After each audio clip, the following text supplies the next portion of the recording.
Hello दोस्तों, नमस्कार। आप सभी का स्वागत है ऑनलाइन एजुकेशन में।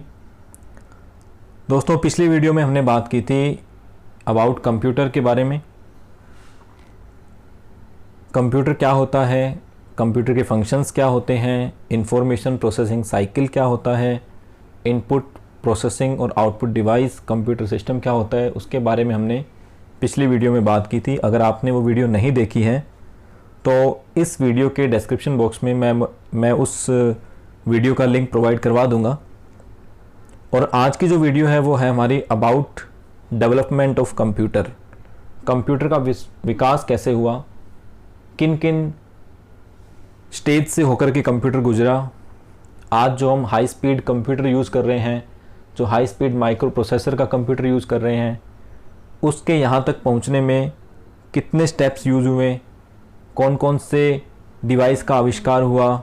और यहाँ से एग्ज़ाम में भी एक दो क्वेश्चन पूछ लेते हैं कई बार, तो इनके बारे में भी आपको जानकारी होनी चाहिए।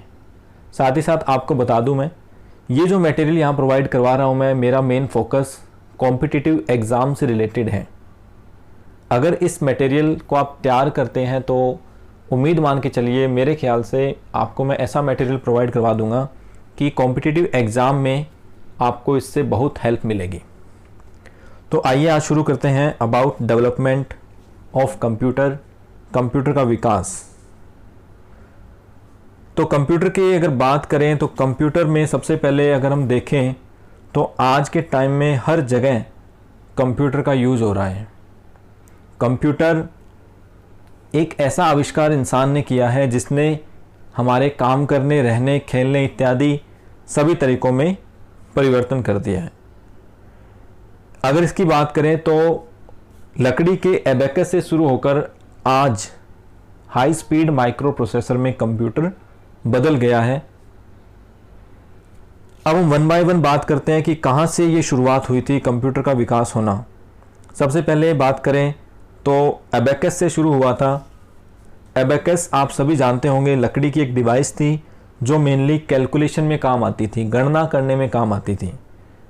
तो एबेकस क्या होता है? एक यंत्र होता है जिसका उपयोग अरिथमेटिक कैलकुलेशन के लिए किया जाता है। कई बार पूछ लेते हैं कि इसका आविष्कार कहाँ हुआ था, तो इसका आविष्कार चीन में हुआ था। यहाँ से कई बार क्वेश्चन आ जाता है कि एबेकस का आविष्कार कहाँ हुआ था।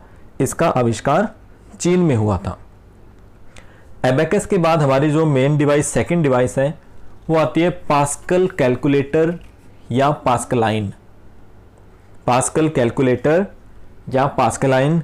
और साथ ही साथ आपको बता दूं, मैं इसे फर्स्ट मैकेनिकल कैलकुलेटर के नाम से भी जाना जाता है। ये क्वेश्चन कई बार एग्जाम में आ जाता है कि फर्स्ट मैकेनिकल कैलकुलेटर के नाम से किसे जाना जाता है। तो आपका जो आंसर होगा वो क्या होगा? पास्कलाइन या पास्कल कैलकुलेटर। फिर बात आती है इसके आविष्कार की। तो इसका आविष्कार 1645 में फ्रांस के मैथमेटिशियन ब्लेज पास्कल ने किया। पास्कलाइन का आविष्कार किसने किया? फ्रांस के मैथमेटिशियन ब्लेज पास्कल ने 1645 में किया। और इससे साथ ही साथ एक नाम और देते हैं, वो होता है इसका एडिंग मशीन। कि पास्कल कैलकुलेटर है वो सिर्फ जोड़ या घटाव कर सकता था, तो इसलिए इसे एडिंग मशीन भी कहते हैं। चलिए, इसके बाद नेक्स्ट हमारी जो डिवाइस आती है कंप्यूटर का जो विकास के क्रम में, तीसरी मेन बात आती है, वो आती है एनालिटिकल इंजन। एनालिटिकल इंजन पे भी क्वेश्चन कई बार पूछ लेते हैं। तो सबसे पहले बात करें कैसे इसका आविष्कार किसने किया, तो ध्यान रखिएगा, चार्ल्स बेबेज ने 1820 में डिफरेंस इंजन और उसके बाद में एनालिटिकल इंजन बनाया। 1820 में चार्ल्स बेबेज ने डिफरेंस इंजन और उसके बाद में एनालिटिकल इंजन बनाया। और ये जो एनालिटिकल इंजन था, यही कंप्यूटर के निर्माण में सहायक हुआ।